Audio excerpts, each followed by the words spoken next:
Buffalo and District Soccer League, aka BDSL. BDSL was established in 1923, and this has become the state's largest adult amateur soccer league.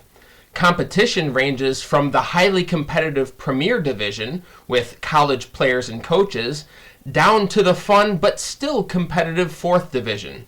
Championship, 1st, 2nd, and 3rd divisions make up the middle.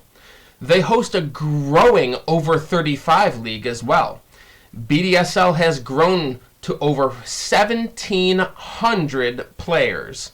The league plays between late April and early August, making it an attractive league for high school players, college players, or anybody that wants to fill their summer with fun. And to talk BDSL and soccer in Buffalo, we are pleased to be joined by the president of BDSL, Michael Schieber. Michael, I appreciate you joining us today. Thanks for having me, Dave. I appreciate the offer to come on and talk our league and soccer in general. Well, we'll start right at it from the beginning here. BDSL, the growth that has taken place in this league has just absolutely exploded. Talk to us a little about how it got started, and then now you've got all these different divisions and 1,700 players. That's pretty crazy. Yeah, I think if you had asked people involved with the league maybe 10 years ago, back in the early 2000s, late 2000s, no one probably would have thought we would have grown to this size. But yeah, as you mentioned, our roots date back a long time. 1923-24 is where you could find us. There's a great Twitter account run by Scott Hollander, who works out at UB. He loves to dig up old soccer information through old news articles. But you could find the roots of our league back as far as there. There's periods of growth and contraction throughout that time. But currently, we're at some of our highest peak numbers we've ever seen in BDSL. And that's in thanks no part to all of the managers and teams who play in the BDSL. Their passion for it, their commitment to it is certainly what has led us to being, as you said, one of the largest adult leagues in the state and on the East Coast, for sure. That's great. And now talk to us a little bit about the divisional alignment process, because I assume there's a registration period that starts and ends, and you have X number of teams or even free agents that are looking for a team. Now, once that closes, how do you divide it all up and make the magic happen? Yeah, so our registration period actually just ended. We usually end it the second week of January, and then after that, the board will go through the applications, whether it's from returning teams or new teams. We'll set out divisional format based on pro rel that we have across all of our divisions for our Sunday league. Over 35 is a little bit different. They play on Fridays. Our regular league plays on Sundays. It sort of depends on the number of teams that we have in over 35, the structure of that. But for the vast majority of the teams, right, everyone sort of knows if you're playing in the area or indoor. This is sort of the time frame for you to apply. So yeah, our application process for the upcoming 2026 season is done. Right now, we're in the middle of sorting out the teams in the divisional format. We should have that done probably. I'm not sure when this goes out, but probably towards the middle of January here. And then after that, it's full go for us in terms of prep, getting our field providers who we work with ready, getting our cup tournament set up. And then just getting ready for the season in general as we approach end of April, early May.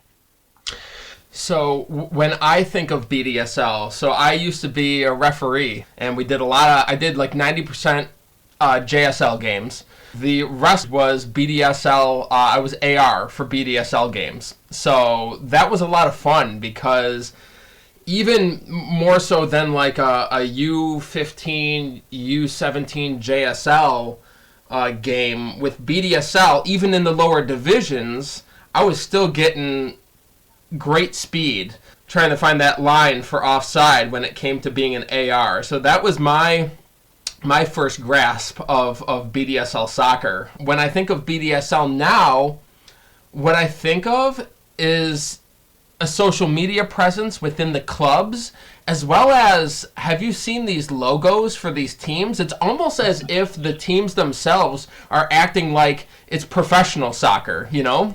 Yeah. I kind of said it earlier, but really the growth of the league is down to our managers and the people who are involved in it. I kind of briefed you on my background, but personally, I came from hockey. Growing up, I was a hockey player first and foremost as a kid, and played a lot of hockey. And when college came and it was time for me to not play competitively anymore, of course you shift over to beer league. And to be honest, I played some hockey beer league and I hated it. It wasn't very competitive. It was more like pickup. There were a lot of cheap shots being thrown around in leagues like that. And in general, it wasn't the best experience. For myself, I really wanted to mimic what I had playing youth, where it meant something, but also still was a lot of fun. And I still played soccer in like high school and all that. Mm-hmm. And most of my high school friends were soccer players too. And played a little bit. Where'd you play high school? I went to Bishop Timon, so played at Bishop Timon. And then played one season for ECC when I was going there. But all of my friends played BDSL. And I joined their team, and like that was sort of my introduction into a proper adult league. I mean, for all that said, like BDSL is really just an adult amateur league, right? Some people could call us a beer league, and I'm sure people who play in the league would call it that. But it's more. And when I say that, I mean it's more than a beer league in terms of competitive spirit. Like guys care about their results in the league. They care about winning in the league. They care about playing in the league. And that is shown. Every team in our league pretty much has a social media presence on Twitter or Instagram or wherever. All of our teams come out with fantastic jerseys and logos. Everyone's reporting on stats. Everyone's doing everything they can to really promote their own club.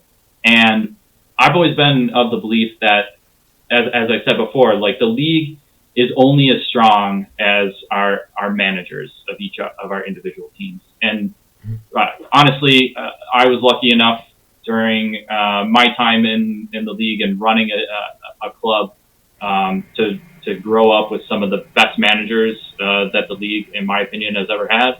A lot of them are still managing clubs here today, even though we're now getting towards the end of our BDSL prime careers. Yeah. Right. But I think a lot of us have maybe shown the way for the next generation up and coming. And when I'm looking at that, I see plenty of clubs who are ready to step in and keep this thing going in the right direction. And my role as president is really just to keep that momentum and to let those new managers come up and have the exact same experience and opportunities that me and everyone else had several years ago. Yeah. Now, you have 3 or so cup tournaments throughout the year. What are those tournaments specifically, and how do each of those work? Yep. So you laid out the format generally for our league play, which is we have the Premier Championship, first, second, third, and fourth division. In the same time frame as our season, we also run 3 different cups. There's Matthews Cup, Wood Cup, and Teal Cup. All of those cups run at the same time as our league season. And format for that has changed a lot over the year. I kind of joke at league meetings and say the cups is where I like to experiment a little bit. Mm-hmm. We've gone NCAA style, complete bracket, like pick start to finish, where every team is involved in one cup. We've done way back before I was president, we did like a kind of an FA Cup draw format where you would just draw weekly the matchups. Currently, we're running a format where it's more like Champions League group stage. Not nice. current Champions League, but right. when they had the less teams, and it made more sense in my opinion. Right, of course. So we have like a World Cup format, I guess you could say too. So we have like a group stage, and then the group winners advance to quarterfinals.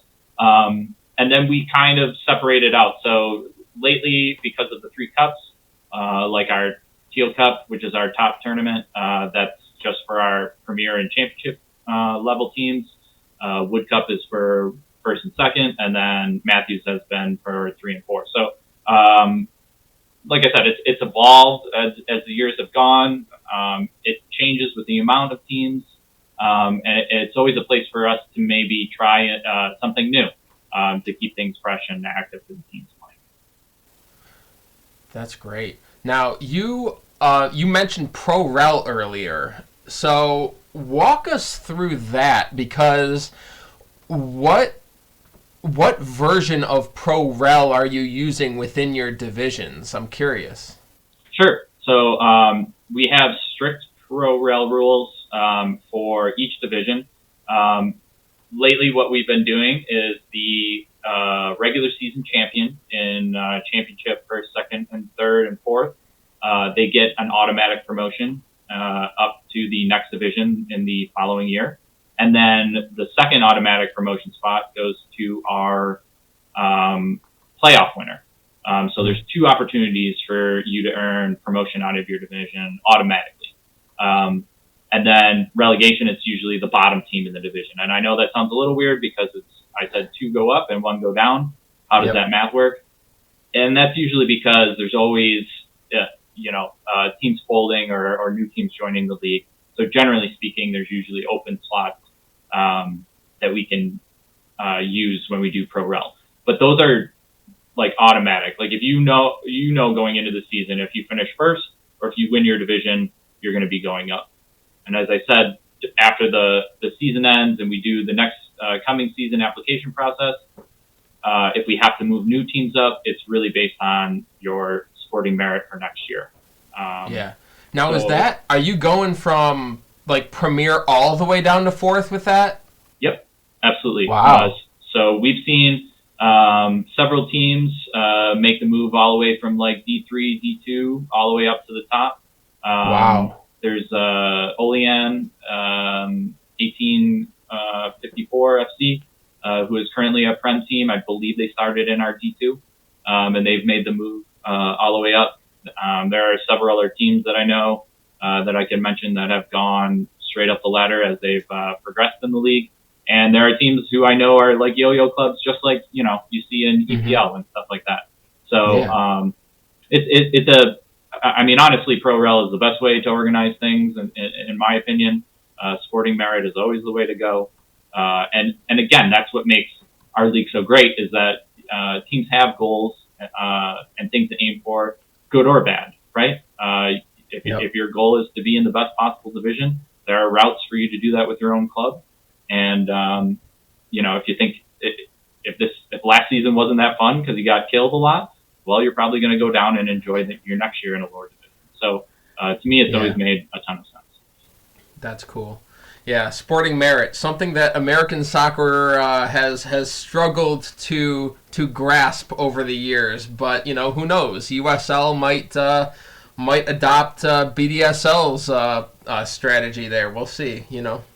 I would say, in my opinion, the biggest hurdle on Pro Rel is just, unfortunately, the sheer size of the United States. Like 100%. Europe has an easy route to it because their leagues play in a much smaller space. And America, we unfortunately do not have that. We have from coast to coast teams in major cities and all of those. So a true Pro Rel system is awfully difficult to implement. And I know that's difficult for American soccer fans to hear, perhaps, but it's the facts. Yeah. It's the truth. No, you're 100% correct. And like that's, I mean, and we can get in a whole nother range of, we can go rabbit hole with that topic, but Sure. but no, you're right. And like, to me, it's like, I love the concept, but the implementation is going to be crazy. And especially here in Buffalo, where I would argue while we're ideally situated to play teams in like Canada, we are not ideally situated to play teams here in the States. I mean, in our own BDSL world, we're in Region 1 with if we wanted to participate in our amateur Region 1 Cup, we would be playing teams in New York City, Pittsburgh, Philadelphia, Baltimore. These are all of our Region 1 teams. While like Cleveland, which is closer than all of those, play in Region 2. So it's like a 6-hour trip for us to go anywhere in our own region.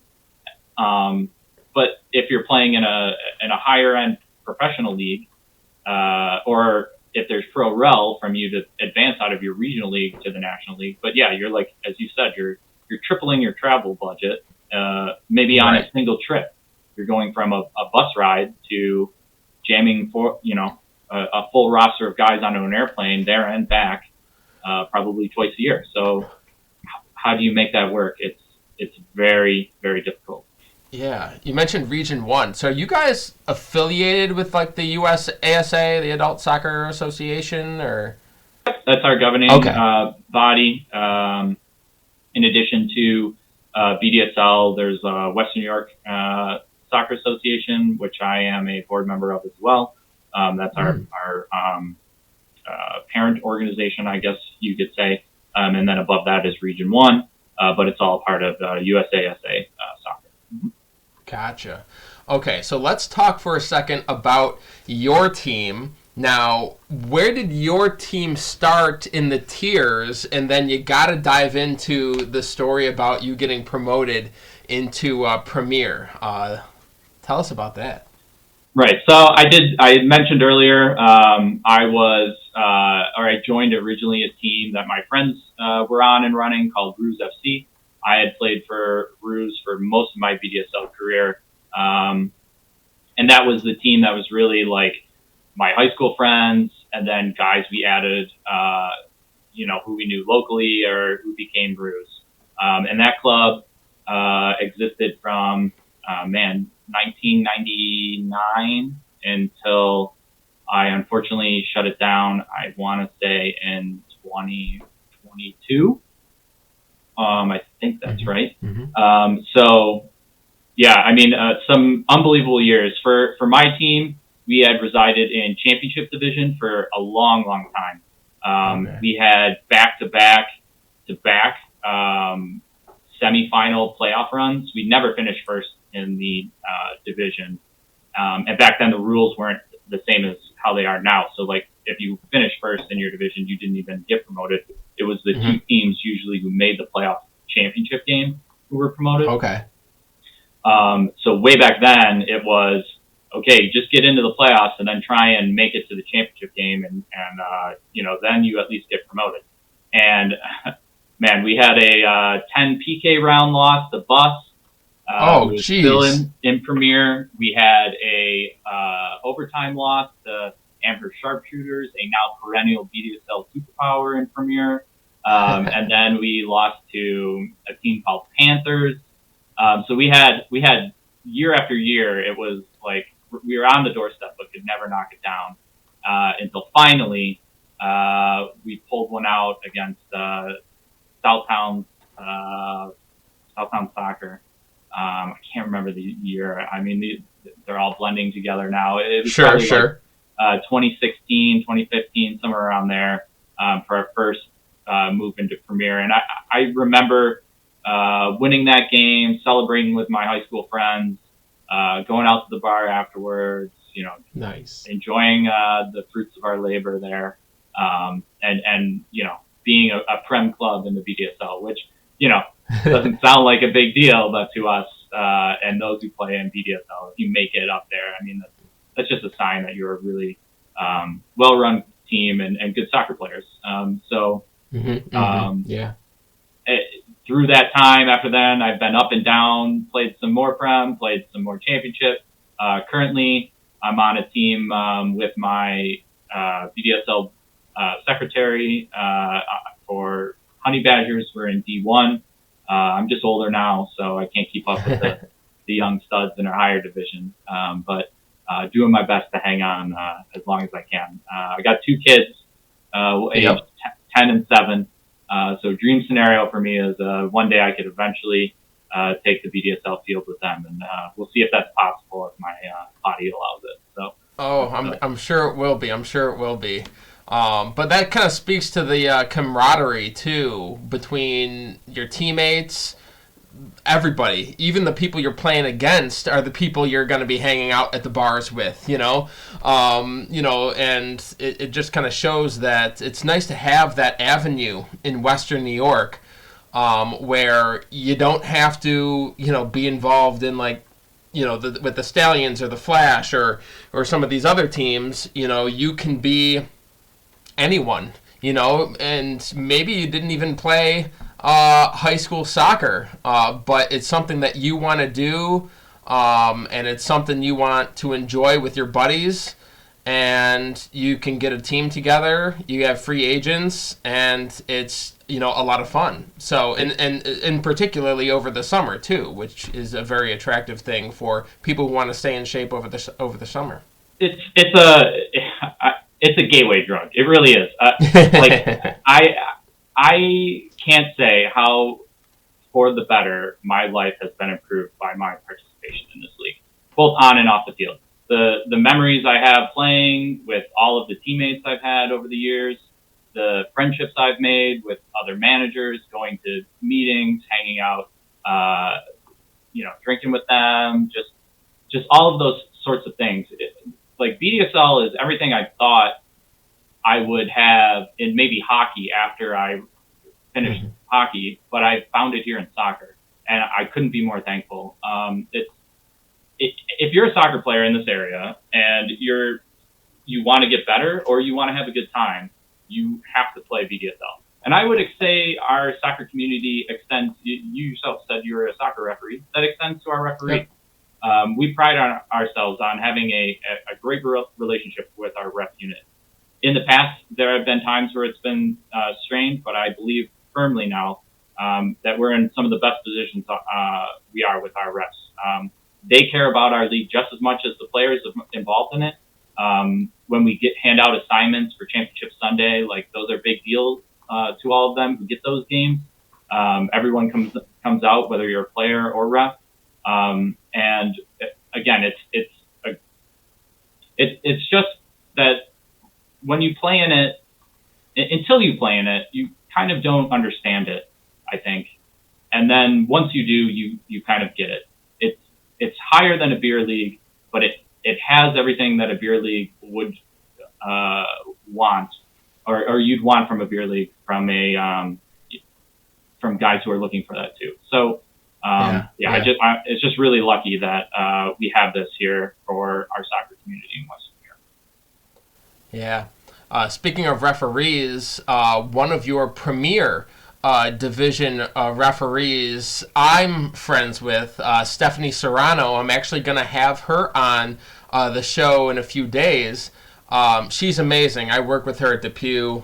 She's just a fantastic person, and I'm glad that she is one of the people on that referee committee, and she's one of the people running the show, and I'm glad to see that that's the case, because I met her when I originally was a referee back in middle school, and then I stopped and I came back post college, and she was fantastic. So I'm glad that she's helping BDSL out as well.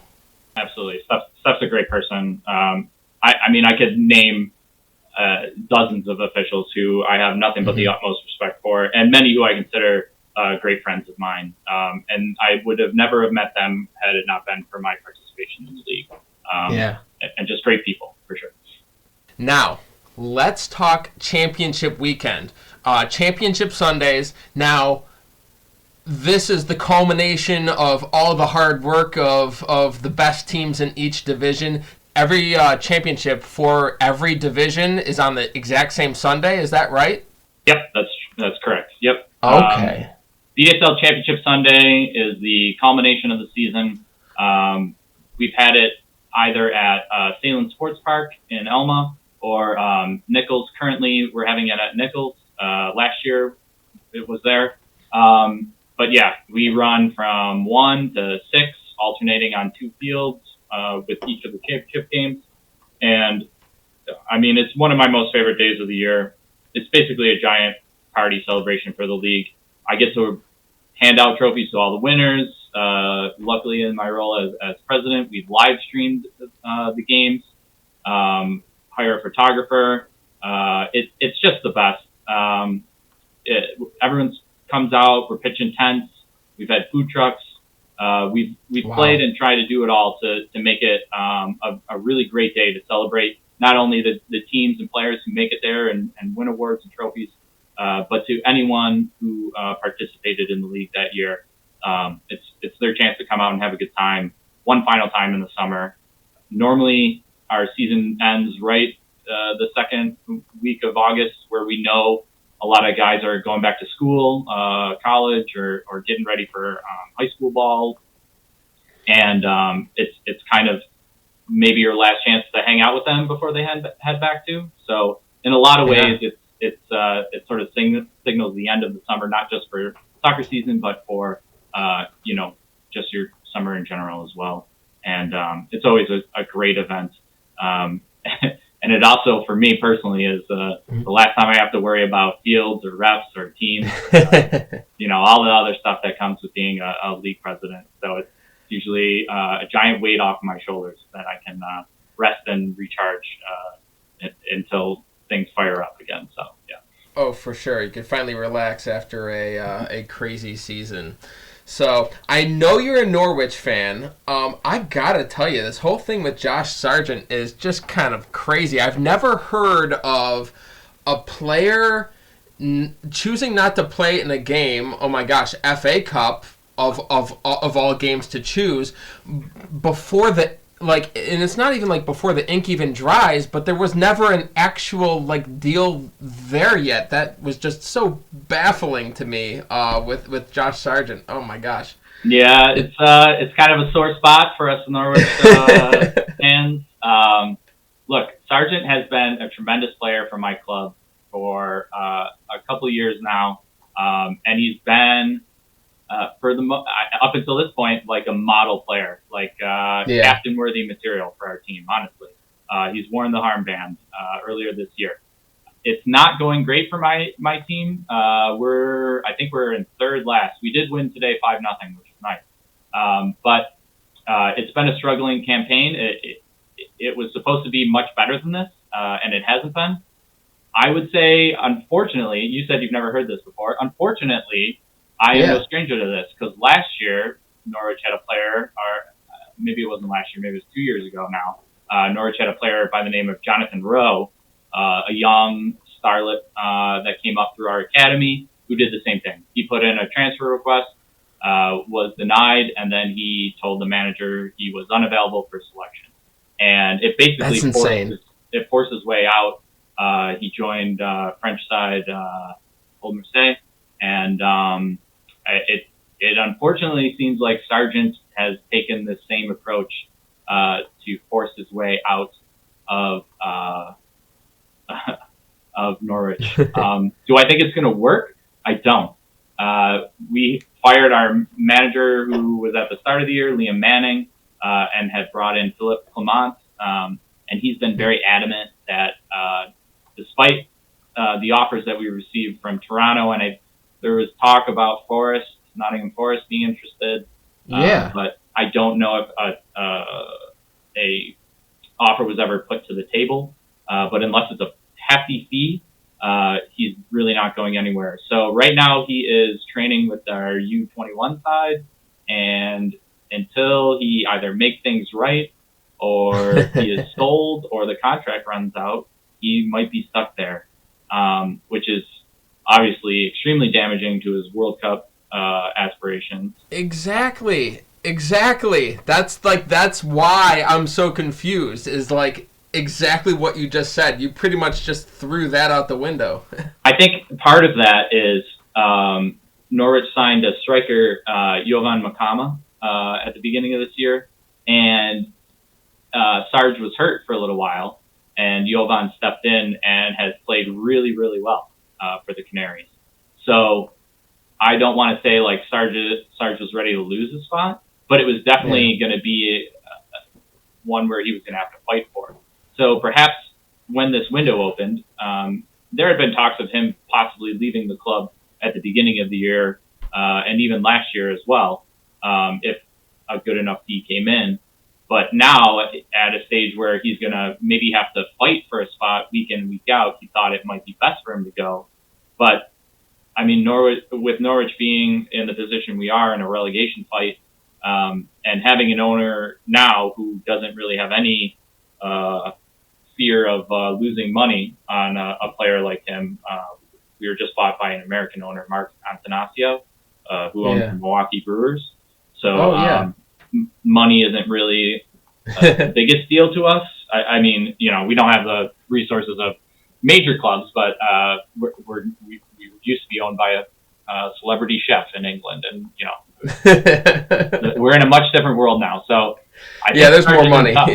Yeah, I think Sarge isn't tough with what he's done, and I wouldn't expect to see him changing teams right now. So yeah. Yeah, well, I mean, MLS, I don't know. Like, I just had higher hopes for him in Europe, I think, you know. But, you know, he's going to do whatever the heck he wants to do. We'll just let that be. He's a good player. Can score goals. No question. No question. And I think in MLS he could score, you know, 15 to 20 goals. Easy. You know, I don't there's no doubt he's a fantastic player, but, you know. I think if he just went about it a different way. If he didn't tell him that he was unavailable, it maybe would have worked out for him. But just not the look you want. Texting your manager the night before a game that you're unavailable. I don't really think that's the smartest idea. But that's insane, unprofessional in my mind. But whatever. So let's change gears here. Buffalo Pro Soccer. It's an exciting moment for Buffalo. So they're back to the drawing board again and in finding a location. And in doing so, they pushed their start date from 2026 to 2027. So we're going to be watching World Cup this summer before Buffalo Pro Soccer starts. But again, there's a lot of challenges here, right, Michael? Because number one, a stadium, the USSF PLS states that every team in the Division 2 that's in Division 2 needs a primary owner of a net worth of $20 million or more. But again, the stadium's the big one. It's exciting for Buffalo, I think, but a lot of people aren't going to get on board unless they start seeing progress, and hopefully we get a press conference pretty soon or something. Yeah, I mean, first off, I really love Pete. He's a BDSL alum. He owned and managed the team in our league. So I trust his experience. His success that he's found in USL out in Omaha speaks for itself. So he's a guy with a lot of connections, both here and abroad. And I don't doubt his abilities whatsoever. But yeah, bringing pro soccer to Western New York has a lot of challenges, ones that he's finding out probably more than even I know of or could think of himself. The stadium being the first one. That's a field that we here in the BDSL have utilized up until that's right. This current season is maybe the first time we won't be able to use it since it opened. Yep. But yeah, it's they're in a tough spot in terms of finding a field location. I believe he said that they have many other options to look at, and that when the time comes for them to announce it, they'll be ready. I'm interested to see what those are. I know he's done good funding with minority owners, but yeah, I believe he's still looking for a majority one. And where that or who that person might be, we can speculate on who might be interested in that. Yeah. But aside from that, pro soccer, I think for fans in this city, it's kind of finicky too. I think Buffalo itself has always fashioned itself as a pro sports city, right? Yep. You have both the Bills and the Sabres getting the majority of their fans, and then we have our minor league clubs like the Bisons and the Bandits per se. But I think selling the general public on the idea that this is pro is going to be a challenge as well. I'm not saying that it's not. I'm just saying, speaking that to people outside of people who know soccer in this area might be difficult. So yeah, there's a number of challenges I think bringing it here faces. But in knowing Pete, I know his drive and his passion for not just soccer but for Buffalo as well. There's no one better suited to maybe accomplish those tasks. Oh, I agree, 100%. I mean, his resume speaks for itself. Obviously a player, and then management of Union Omaha, and crushing it in USL League One. I mean, and being from Buffalo, he played at Nichols, which always pulls out top soccer players, as we know. But I'm hoping for that Buffalo site that they were looking at downtown, perhaps the HSBC Atrium parking lot over there by the Buffalo News, right next to the arena. They're looking at it. I know I haven't heard any recent price tags, but I know last year when it was a prospective location, they were saying something like $40 million or something like that. So, who knows? But I hope it's still on the short list, I think that might be trickier now because Golisano bought out that other area, if I'm not mistaken. That's right. Across the way from the parking lot.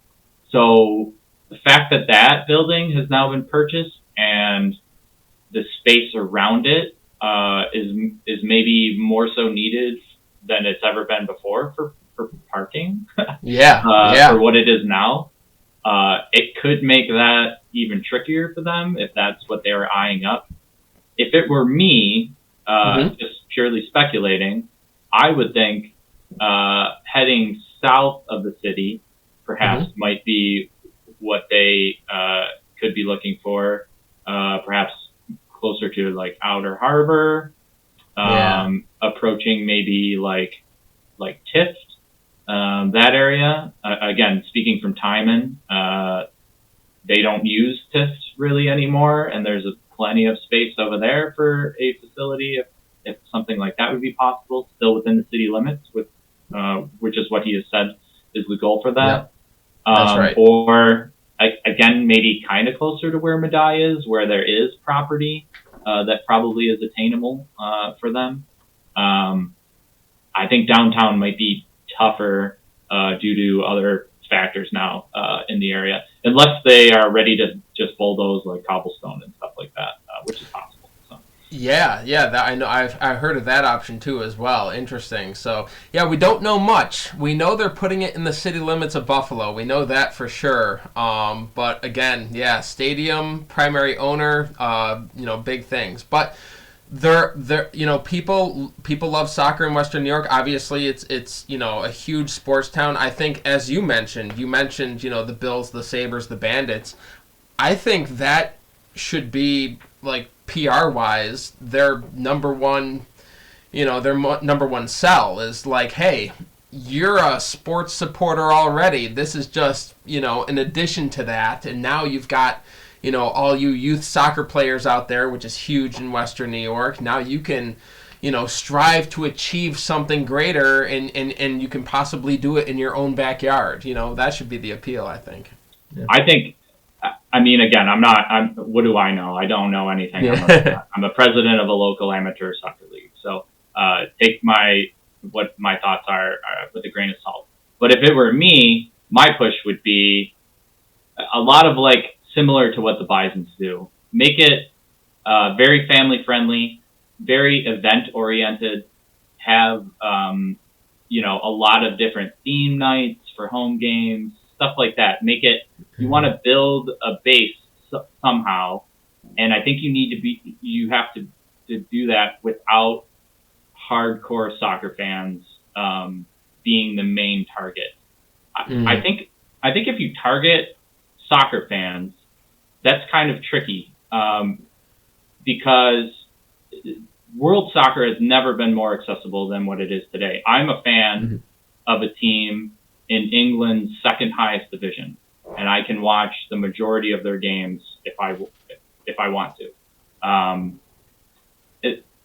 If you want to watch or be a fan of the best soccer, which Americans, generally speaking, like to do when they watch football or basketball or baseball or hockey or whatever, they do that here in the States. Soccer fans in America get to do that, but they get to do that while watching Manchester United or Man City or Barcelona or FC Bayern. It's a different sell, I think, to the soccer consuming public in the area because we can watch that worldwide, while in the past maybe that wasn't accessible to us. It's just different. Speaking myself, I'm not a fan of any MLS team, right? Again, I just told you my favorite team is a team in England, in the second highest division. They've been in Prem before, but it is what they're not now. I think soccer is unique in that aspect, that the best teams aren't from the States. Yep.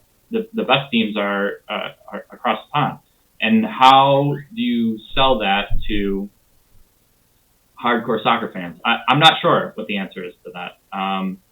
But I know it's difficult because speaking as a person who loves soccer, that's my fandom. My fandom is a team in England. So right. It's a tough position, I think. For sure.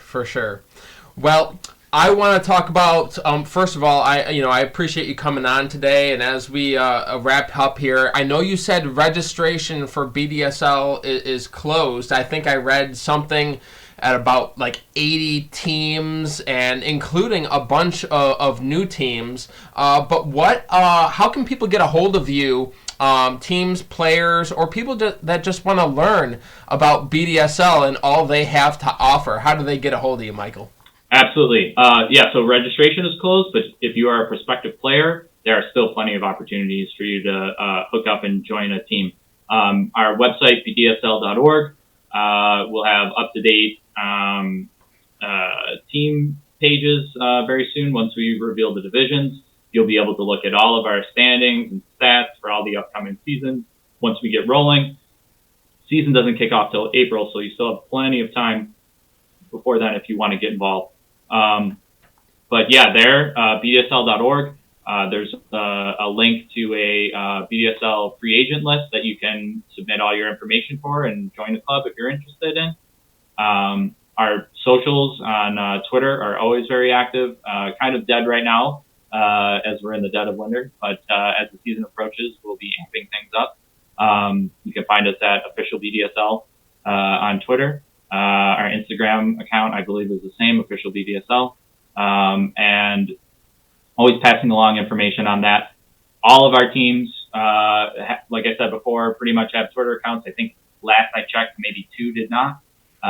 So you could always find information on there. We're very active on Twitter, passing along results and all of that. But if you go to bdsl.org, you'll find everything you need to know about the league, how to join up, how to prepare yourself for a team if you're interested in 2027. My information is all on there, so I'm always up for an email or a call to talk soccer. Love doing it. But yeah, that's probably the best way to find out more about our league is our website, and come out to a game on a Sunday and check us out. Fantastic. Well, Michael, I appreciate you coming on today. Thank you so much, and I wish you and BDSL a successful 2026 season. Thanks, Dave. We really appreciate the time.